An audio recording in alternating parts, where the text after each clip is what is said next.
Praise the Lord. അനുഗ്രഹിക്കപ്പെട്ട ഈ നല്ല പ്രഭാത സമയത്തിനായി ഞാൻ നന്ദിയുള്ള ഹൃദയത്തോടെ വീണ്ടും എൻ്റെ കർത്താവിന് സ്തോത്രം ചെയ്യുന്നു. നമുക്ക് ഒരുമിച്ച് ആയിരിക്കാൻ ദൈവം ഭാഗ്യം നൽകിയല്ലോ. സ്തോത്രം. ഈ പ്രഭാതത്തിലെ ധ്യാനത്തിനായിട്ട് 2 ദിനവൃത്താന്ത പുസ്തകം 15-ാം അധ്യായം അതിൻ്റെ 2-ാമത്തെ വാക്യത്തിൻ്റെ ഒരു ഭാഗം ഞാൻ നിങ്ങൾക്കായി വായിക്കുന്നു. നിങ്ങൾ യഹോവയോടുകൂടെ ഇരിക്കുന്നിടത്തോളം അവൻ നിങ്ങളോടുകൂടെ ഇരിക്കും. അവനെ അന്വേഷിക്കുന്നുവെങ്കിൽ നിങ്ങൾ അവനെ കണ്ടെത്തും. ദൈവത്തിന് സ്തോത്രം. അനുഗ്രഹിക്കപ്പെട്ട ഈ വചനത്തിനായി ഞാൻ വീണ്ടും നന്ദിയുള്ള ഹൃദയത്തോടെ കർത്താവിന് സ്തോത്രം ചെയ്യുന്നു. ഇവിടെ ദൈവത്തിൻ്റെ ആത്മാവ് നമ്മളോട് ഓർപ്പിക്കുന്ന ഒരു വാക്ക്, നിങ്ങൾ യഹോവയോടുകൂടെ ഇരിക്കുന്നിടത്തോളം അവൻ നിങ്ങളോടുകൂടെ ഇരിക്കും. സ്തോത്രം. അപ്പം നമ്മുടെ കൂടെ ഇരിക്കുവാൻ ആഗ്രഹിക്കുന്ന ഒരു ദൈവത്തെക്കുറിച്ചാണ് ഇവിടെ പറയുന്നത്. ഏദൻ തോട്ടത്തിൽ വെച്ച് നഷ്ടപ്പെട്ടു പോയതായ ജനവുമായിട്ടുള്ള, അല്ലെങ്കിൽ താൻ സൃഷ്ടിച്ച മനുഷ്യനിൽ നിന്ന് അറ്റുപോയതായ ആ ബന്ധത്തെ പുനഃക്രമീകരണം ചെയ്ത് തൻ്റെ സാദൃശ്യത്തിലും സ്വരൂപത്തിലും സൃഷ്ടിച്ചതായ മനുഷ്യരോട് ചേർന്നിരിപ്പാൻ, മനുഷ്യരുടെ കൂടെ വസിക്കുവാൻ ആഗ്രഹിച്ച ഒരാളത്രേ ദൈവം.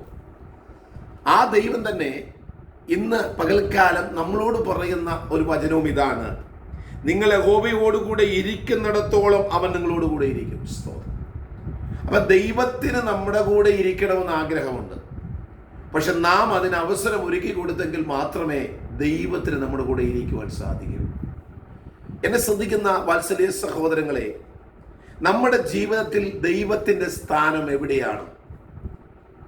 ദൈവത്തിന് നാം കൊടുക്കുന്ന പ്രാധാന്യം ഏതൊക്കെ മേഖലകളിലാണ്? അതാണ് ഇന്നത്തെ നമ്മുടെ ചിന്താ വിഷയം. നാം എത്രത്തോളം ദൈവത്തിന് പ്രാധാന്യം കൊടുക്കുവാൻ ശ്രമിക്കുന്നുവോ, നാം എത്രത്തോളം നമ്മുടെ ജീവിതത്തിനകത്തേക്ക് ദൈവികമായ പ്രസൻസിന് നാം വഴിയൊരുക്കി കൊടുക്കുന്നുവോ, അത്രത്തോളം ദൈവികമായ സമാധാനവും ദൈവത്തിന്റെ പ്രസൻസും നമ്മളിലേക്ക് കടന്നു വരുന്നു എന്ന് ഇന്ന് പകൽക്കാലം പരിശുദ്ധാത്മാവ് നമ്മെ പഠിപ്പിക്കുക. നമ്മുടെ ജീവിതത്തിനകത്ത് സ്വസ്ഥതയില്ലാതെ പോകുന്നതിന്റെ കാരണം എന്താണെന്നറിയാമോ? ദൈവത്തിന് സ്ഥാനം കൊടുക്കേണ്ട സ്ഥാനത്ത് മറ്റു പലതിനും നമ്മൾ കൊടുത്തു പോവുകയാണ്. ദൈവത്തിന് പ്രാധാന്യം കൊടുക്കേണ്ട സ്ഥാനത്ത് മറ്റു പല കാര്യങ്ങൾക്കും നാം പ്രാധാന്യം കൊടുക്കുകയാണ്.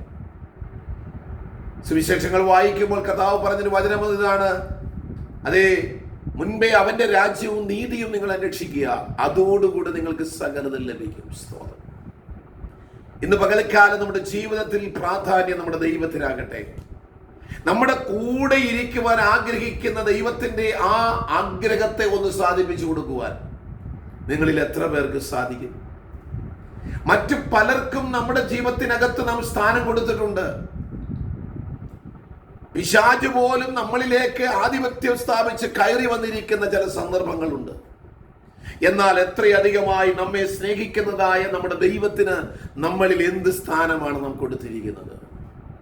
നമ്മുടെ കൂടെ ഇരിക്കുവാൻ ആഗ്രഹിക്കുന്ന ദൈവം നമ്മളോട് പറയുന്ന ഒരു വാക്കാണ്: നിങ്ങൾ യഹോവയോടുകൂടെ ഇരിക്കുന്നിടത്തോളം. അതിന്റെ അർത്ഥം എന്താ?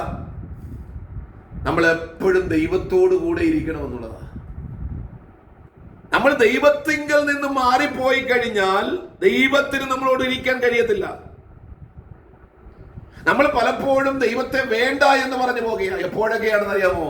ചില പ്രയാസങ്ങൾ വരുമ്പോൾ, പ്രതികൂലങ്ങൾ വരുമ്പോൾ, പ്രാർത്ഥിച്ചുകൊണ്ടിരിക്കുന്ന ചില വിഷയത്തിന് മറുപടി കിട്ടാതെ വരുമ്പോൾ ഇസ്രായേൽ ജനം പിറുവിറുത്ത പോലെ പലപ്പോഴും നമ്മുടെ ജീവിതത്തിൽ പിറുവിറുപ്പുണ്ടായി പ്രാർത്ഥനാ ജീവിതവും ആരാധനയും അതേ വേർപാടുമില്ലാതെ ലോകത്തിന്റെ മായാക്കാഴ്ചയിലേക്ക് വീണ്ടും നമ്മൾ അതേ ചേർന്ന് പോകുവാൻ ആഗ്രഹിക്കുന്ന ചില സന്ദർഭങ്ങൾ നമ്മുടെ ജീവിതത്തിൽ ഉണ്ടായിട്ടില്ലേ? എന്നാൽ ഇന്ന് പകൽക്കാലം ദൈവാത്മാവ് നമ്മോട് പറയുന്നു: മടങ്ങി ദൈവത്തിലേക്ക് വരിക. എന്തിനാ? ദൈവത്തിന് നിങ്ങളുടെ കൂടെ ഇരിക്കുവാൻ ആഗ്രഹമുണ്ട്. അതുകൊണ്ടാ യേശു കർത്താവ് സക്കായിയോട് പറഞ്ഞു: സക്കായിയെ, ഞാൻ ഇന്ന് നിന്റെ വീട്ടിലേക്ക് വരുവാൻ ആഗ്രഹിക്കുന്നു.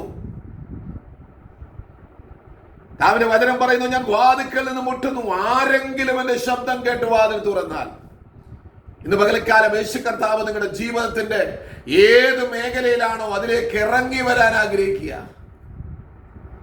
താണ കുഴിയിൽ കിടക്കുന്ന നിങ്ങളുടെ കരം പിടിച്ച് ഉയർത്തുവാൻ കർത്താവ് ആഗ്രഹിക്കുക. പക്ഷെ ഈ കർത്താവിന് ഈ ദൈവത്തിന് നിങ്ങളുടെ ജീവിതത്തിൽ നിന്ന് പ്രാധാന്യം കൊടുക്കുമോ? സ്തോത്രം. രണ്ടാമത് അതിനോട് ചേർന്ന് പറയുന്നു: അവൻ നിങ്ങളോട് കൂടെ ഇരിക്കും. അവനെ അന്വേഷിക്കുന്നുവെങ്കിൽ നിങ്ങൾ അവനെ കണ്ടെത്തും. സ്തോത്രം. ദൈവത്തെ നമ്മൾ ഇന്നുവരെ അന്വേഷിച്ചിട്ടുണ്ടോ? ദൈവത്തെ അന്വേഷിക്കുന്ന ബുദ്ധിമാന്മാരുണ്ടോ എന്ന് സ്വർഗത്തിൽ നിന്ന് ദൈവത്തെ അതേ നമ്മൾ താഴേക്ക് ഭൂമിയിലേക്ക് കുനിഞ്ഞു നോക്കുമ്പോൾ അവരിൽ ഒരുവരായി നമ്മളെ കാണുന്നുവെങ്കിൽ എത്ര സന്തോഷമാണ്. നാം ദൈവത്തെ അന്വേഷിക്കുന്ന ഒരു ദൈവ പൈതലാണോ? ഇന്ന് പകലക്കാലം നമ്മുടെ അന്വേഷണമെല്ലാം ദൈവത്തെങ്കിലാകട്ടെ, നമ്മുടെ പ്രാർത്ഥനയെല്ലാം ദൈവത്തോടാകട്ടെ, നമ്മുടെ ആരാധനയെല്ലാം ദൈവത്തോടാകട്ടെ, നമ്മുടെ സ്തുതിയും മഹത്വമെല്ലാം ദൈവത്തോടാകട്ടെ. മറ്റാർക്കും നമ്മൾ വിട്ടുകൊടുക്കാതെ എല്ലാ മഹത്വവും ദൈവത്തിന് കൊടുത്തുകൊണ്ട് രാജാതി രാജാവും കർത്താവി കർത്താവുമായി വേഗം നമ്മെ ചേർക്കാൻ വരുന്ന കർത്താവിന്റെ പാദപീഠത്തിലിരുന്ന് ഈ ദൈവത്തെ അന്വേഷിപ്പാനും ഈ ദൈവത്തോട് കൂടെ ഇരിപ്പാനും ഈ ദൈവത്തിന് വേണ്ട സ്ഥാനമാനങ്ങൾ നമ്മുടെ ജീവിതത്തിനകത്ത് അർത്ഥം നമ്മുടെ ഹൃദയത്തിനകത്ത് കൊടുക്കുവാൻ നാം താല്പര്യമുള്ളവരായി തീർന്നാൽ നമ്മുടെ സകല പ്രശ്നങ്ങൾക്കും ഈ ദൈവം മറുപടി നൽകും. സ്തോത്രം. ദൈവവചനത്തിൽ ഇങ്ങനെ പറയുന്നു, ഞാനല്ലാതെ അന്യ ദൈവം നിങ്ങൾക്ക് ഉണ്ടാകരുത്. നമ്മുടെ ജീവിതത്തിനകത്തെ എല്ലാ മേഖലകളിലും നമുക്ക് ദൈവത്തിന് പ്രാധാന്യം കൊടുക്കാം. ഈ അനുഗ്രഹിക്കപ്പെട്ട പകൽക്കാലം ദൈവം അതിനായി നിങ്ങളെ സഹായിക്കട്ടെ. രണ്ട് കാര്യങ്ങളാണ് ഞാൻ പറഞ്ഞത്. നിങ്ങൾ ദൈവത്തിന് സ്ഥാനം കൊടുത്താൽ ദൈവം നിങ്ങളുടെ കൂടെ ഇരിക്കും. രണ്ട്, നിങ്ങൾ ഇന്ന് പകൽക്കാലം ദൈവത്തെ അന്വേഷിച്ചാൽ ഈ ദൈവത്തെ നിങ്ങൾക്ക് കണ്ടെത്തുവാൻ കഴിയും. ഏതെങ്കിലും തൂണിലോ തുരുമ്പിലോ ഏതെങ്കിലും ഒരു പ്രത്യേക സാഹചര്യങ്ങളിലോ മാത്രം ഒതുങ്ങിയിരിക്കുന്നവനല്ല ജീവനുള്ള ദൈവം. വചനം ഇങ്ങനെ പറയുന്നു, സർവശക്തനും സർവവ്യാപിയും സർവജ്ഞാനിയുമായ ദൈവം. ഇന്ന് പകൽക്കാലത്തിന്റെ കിടക്കയിൽ ഇരുന്നു കൊണ്ടോ അല്ലെങ്കിൽ നീ ഏത് സാഹചര്യത്തിലാണോ ഇരിക്കുന്നത് അവിടെ ഇരുന്നു കൊണ്ട് നാഥാ എന്നോട് കരുണ തോന്നണമേ എന്ന് നെഞ്ചത്തൊന്ന് കൈവച്ചൊന്ന് ഒന്ന് ആത്മാർത്ഥമായി ഒന്ന് നിലവിളിച്ച് പ്രാർത്ഥിച്ചാട്ട് നിന്റെ സകല പാപങ്ങളെ ക്ഷമിച്ചു നൽകുവാൻ ഈ യേശു കർത്താവിന് കഴിയും. നിന്റെ പാപം എത്ര കടിഞ്ഞുപോപ്പായിരുന്നാലും ഹിമം പോലെ വെളുപ്പിക്കുവാൻ ഈ ദൈവത്തിന് സാധിക്കും.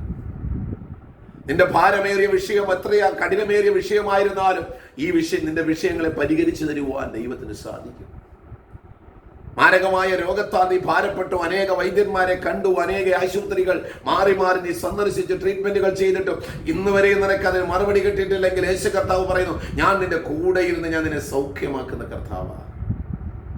സമാധാനം അന്വേഷിച്ച് വിവിധ ഇടങ്ങളിൽ പോയി നീ അതേ നിന്ന് നിനക്ക് ഉള്ള സമാധാനം കൂടെ നഷ്ടപ്പെട്ട് നിന്റെ പണം നഷ്ടപ്പെട്ട് സകലതും നഷ്ടപ്പെട്ട് നീ ഒരു നിരാലംബരായി ഒരിടത്ത് ആയുധം നഷ്ടപ്പെട്ട് യോദ്ധാവിനെ പോലെ ഒരിടത്ത് ഇരിക്കുന്ന ഒരു സാഹചര്യമാണോ? ഇന്ന് പകൽക്കാലം ദൈവാത്മാവ് പറയുന്നു, ദൈവം നിങ്ങളുടെ കൂടെ ഇരിപ്പാൻ ആഗ്രഹിക്കുന്നു. ആ ദൈവത്തിലേക്ക് മടങ്ങി വരിക. ഇന്ന് പകൽക്കാലം കർത്താവിന്റെ വലിയ സാന്നിധ്യം നിങ്ങളുടെ കൂടെയുണ്ട്. നിങ്ങളുടെ വേദനകളെ കർത്താവിനോട് പറയാം, നിങ്ങളുടെ പ്രയാസങ്ങൾ ദൈവത്തോട് പറയാം. ഈ കർത്താവ് നിങ്ങളുടെ കൂടെ ഒന്ന് വരട്ടെ. നിങ്ങളുടെ ജീവിതത്തിനകത്ത് യേശു കർത്താവിനൊന്ന് പ്രാധാന്യം കൊണ്ട് കർത്താവിന്റെ നാമം ഇന്ന് ഒന്നേക്ക് വാഴ്ത്തപ്പെടുമാറാകട്ടെ. ഈ വചനം ഇന്ന് പകൽക്കാലം നിങ്ങൾക്കൊരു ആശ്വാസമാകട്ടെ. രണ്ട് കാര്യങ്ങൾ ഞാൻ പറഞ്ഞു. ഒന്ന്, ഈ ദൈവം നിങ്ങളുടെ കൂടെ ഇരിപ്പാൻ ആഗ്രഹിക്കുന്നു. രണ്ട്, നിങ്ങൾ അവനെ വിളിച്ചാൽ അവനെ നിങ്ങൾക്ക് കാണുവാൻ സാധിക്കും. ദൈവത്തിന് സ്തോത്രം. ഞാൻ പറയുന്നു, അവനെ അന്വേഷിക്കുന്നുവെങ്കിൽ നിങ്ങൾ അവനെ കണ്ടെത്തും. ഈ പകൽക്കാലം ദൈവത്തെ അന്വേഷിക്കുന്ന ഒരു പകൽക്കാലമായി തീരട്ടെ. ദൈവത്തെ അന്വേഷിച്ച് നാം ഇറങ്ങുമ്പോൾ നമ്മുടെ ദൈവത്തെ നമുക്ക് കണ്ടെത്തുവാൻ സാധിക്കും. ഈ ദൈവം ആരാണെന്ന് നമുക്ക് മനസ്സിലാക്കാൻ സാധിക്കും. ഈ ദൈവത്തിനൊപ്പം വെക്കാൻ വേറെ ഒരു ദൈവം ഇന്നില്ല. ഈ ദൈവത്തിൽ വിശ്വസിക്കുക, കർത്താവിൻ്റെ പാദപീഠത്തിലേക്ക് വരിക. ഈ വചനങ്ങളാൽ ദൈവം നിങ്ങളെല്ലാവരെയും അനുഗ്രഹിക്കും.